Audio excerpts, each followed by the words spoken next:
Halo Sobat Investor, jumpa lagi di channel Investor Jelata. Kali ini saya akan membagikan informasi ya, pembagian dividen ya. Termasuk yang awal-awal nih, pembagian dividen di bulan Maret ini. Kumdet itu tanggal 4 Maret ya, yaitu emiten sektor rekreasi nih. Nah, ini emiten apa dan berapa dividennya? Simak di video ini ya.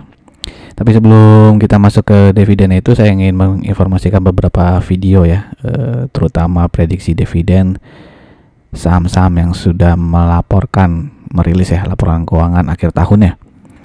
Ada ASI, ITMG, UNTR dan Adaro ya, dan juga ada Hexa yang sudah mengeluarkan laporan keuangan kuartal 3-nya, dan juga ada 10 dividen yield terbesar ya 5 tahun terakhir di bursa saham kita. Nah, jika teman-teman berminat menonton video-video ini ya, nanti linknya bisa teman-teman cari di kolom deskripsi atau langsung saja search di channel Investor Jelata.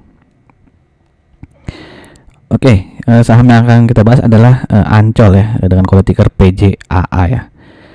Dimana PJAA ini sudah pernah saya bahas ya, ketika dia baru saja merilis laporan keuangan kuartal 4-nya, dimana labanya tuh naik 50%, dan waktu itu saya prediksi juga tuh dividennya berapa ya. Nah, nanti kita cocokkan ya, apakah prediksi sebelumnya itu sesuai ya, atau lebih, atau malah turun ya, atau malah lebih rendah dibandingkan prediksi saya sebelumnya. Oke, kita lihat dulu di laporan keuangan tahunannya, di mana di tahun 2023 pendapatan dari Ancol ini naik 32% ya, cukup besar nih ya, 1,27 triliun pendapatannya ya, sudah sama seperti tahun 2018 ya, walaupun masih agak jauh dari pendapatan tahun 2019 ya, sebelum pandemi. Tapi bisa lihat sini sudah bertumbuh sangat besar ya profitnya setelah pandemi, terutama sejak tahun 2022 dan berlanjut lagi di tahun 2023 ini. Dan untuk profitnya juga tuh naik 52% ya dibandingkan tahun 2022 ya. Berarti sekarang profitnya 235 miliar ya. Oh, kalau profitnya udah lebih daripada tahun 2019 ya. 2019 tuh profitnya 230 miliar. Berarti udah lebih 5 miliar ya, dibandingkan sebelum pandemi ya.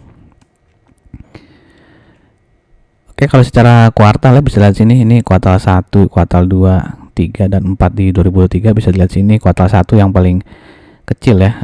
Mungkin musim liburan paling dikit lah gitu ya. Nah, setelah itu dia agak konstan lah ya, 62 miliar, 63 miliar, dan di akhir tahun ini 640 miliar gitu ya. Jadi ya yang paling besar biasanya di akhir tahun gitu ya.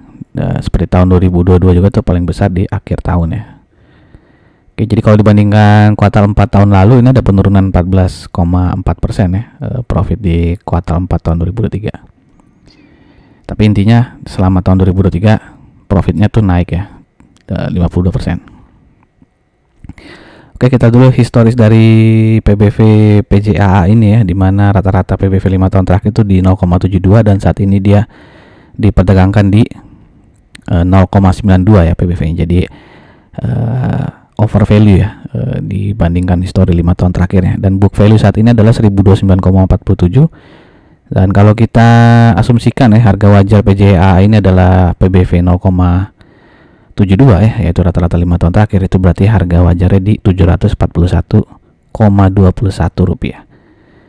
Dan di penutupan hari Jumat kemarin ya, itu PJAA ditutup di harga 950 rupiah, berarti ada kemahalan ya, kemahalan 21%-an nih dibandingkan harga wajar yang 741 ini.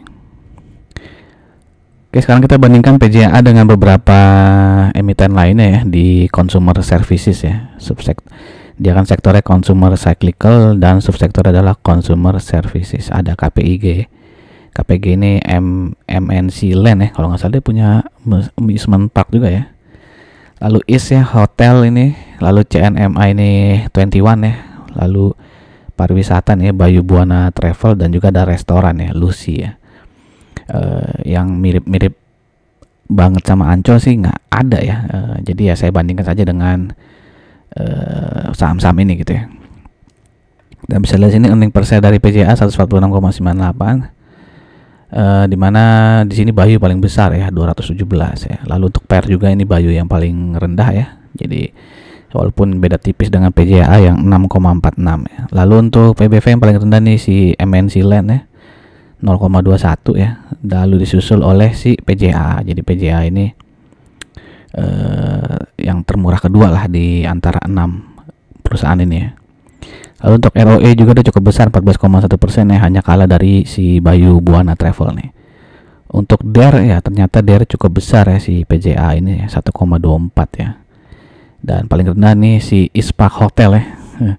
Ini hampir nggak ada utang ini, 0,05 saja ya.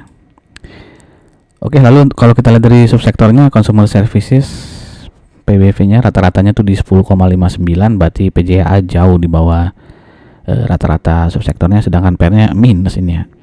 Berarti banyak saham yang merugi nih di subsektor consumer services gitu ya. Oke, jadi kalau dari tabel ini terlihat yang cukup menarik ya, PJA dan juga Bayu ya, Bayu dan juga Ispak. Ispak ini menarik karena pembagian dividennya berkali-kali dia, kalau nggak salah interimnya sampai 2 kali kalau nggak salah. Oke, ini adalah chart dari chart weekly PJA ya, dimana dia all time high-nya itu di harga berapa nih, 2.800 lewat ya, mungkin di 2.900 lah ya. Itu terjadi udah lama ya, tahun 2015. Lalu dia turun tajam ya sampai tahun 2020, turun tajam ya, lanjut pandemi. Setelah itu baru bangkit ya setelah pandemi selesai. Nah, kalau kita lihat lebih dekat lagi, ini saat ini dia ada gap ya di 850 ya. Ini ada naik tinggi nih, gara-gara apa ya, gara-gara rilis laporan keuangan kuartal 3 kali ya. Langsung naik banyak ya. Ada gap 850 yang belum tertutup. Lalu dia resisten di sini ya 1120 nih ya. Lalu ada gap juga di sini. Ini gapnya udah ketutup nih, salah saya. Ini 935 udah ketutup di sini ya. Jadi udah nggak ada gap lagi di 935.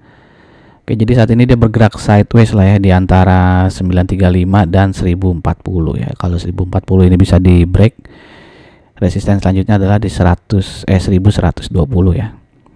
Sedangkan kalau 935 ini jebol ya, berarti ada support di area sini ya, 890 mungkin ya, teman-teman bisa lihat sendiri ya. Dan target berikutnya ya di menutup gap ini ya, 850 ya. Dan bisa dilihat sini setelah di sini volumenya melonjak, dia cenderungannya turun ya. Masih kecil lah gitu ya dibandingkan di bulan Oktober ini. Oke, kalau secara EMA dia masih strong uptrend ya, karena dia masih di atas EMA, nggak strong amat ya ternyata ya, karena sudah turun di bawah EMA 50-nya, tapi masih ada di atas EMA 200-nya yang warna hitam ini. Nah, ini adalah dividen historinya ya, dimana tahun lalu tuh dividen Petroisinya 30%. Selama pandemi dia nggak bagi dividen ya, tapi di tahun-tahun sebelumnya juga selalu di atas 30% nih. Nah, waktu itu di video sebelumnya ya, setelah dia laporan keuangan kuartal 4 keluar, saya membuat prediksi ya, kalau dividen payout ratio-nya mirip seperti tahun lalu 30%, maka dividennya itu Rp44 ya. Dan potensi dividen yield-nya 4,45 ya. Waktu itu pakai harga saham yang dulu ya. Ya, intinya diprediksikan dividennya Rp44 gitu ya. Dan kalau optimis lagi 40%, berarti dividennya adalah 58,79%. Dan sayang ya, ternyata dividen payout ratio-nya nih malah kecil ya, 21,77% nih. Ya kan, padahal kan sebelumnya selalu di atas 30% gitu ya. Ya, ini agak mengejutkan juga sebenarnya ya, di luar dugaan ya. Dividen payout ratio-nya hanya 21,77%. Sehingga dividen yang dibagikan hanya Rp32 ya. Yang tadinya prediksi saya sebelumnya Rp44, ternyata aktualnya Rp32. Jadi turun jauh dari prediksi saya ya. Yang namanya prediksi kan nggak selalu benar gitu ya. Ya, contohnya seperti ini karena dividen payout ratio-nya di luar dugaan lah ya, di bawah 30% ternyata. Nah, dengan harga saham Rp950, berarti potensi dividen yield-nya adalah 3,36% jika teman-teman memiliki saham PJA ini di harga Rp950. Dan cum date-nya itu adalah 4 Maret ya, alias hari Senin besok nih.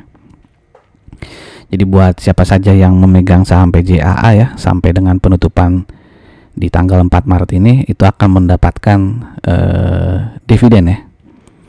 Ya, bahkan setelah kalau sampai penutupan tanggal 4 masih punya, terus tanggal 5-nya dijual, itu juga tetap masih dapat dividen ya. Oke, demikian saja informasi dari saya ya. Semoga bermanfaat untuk teman-teman. Silakan tuliskan pendapat teman-teman ya, apakah PJAA ini menarik ya secara pembagian dividennya ataupun secara capital gainnya, silakan tuliskan pendapat teman-teman di kolom komen. Sampai jumpa lagi di video berikutnya. Salam jelata.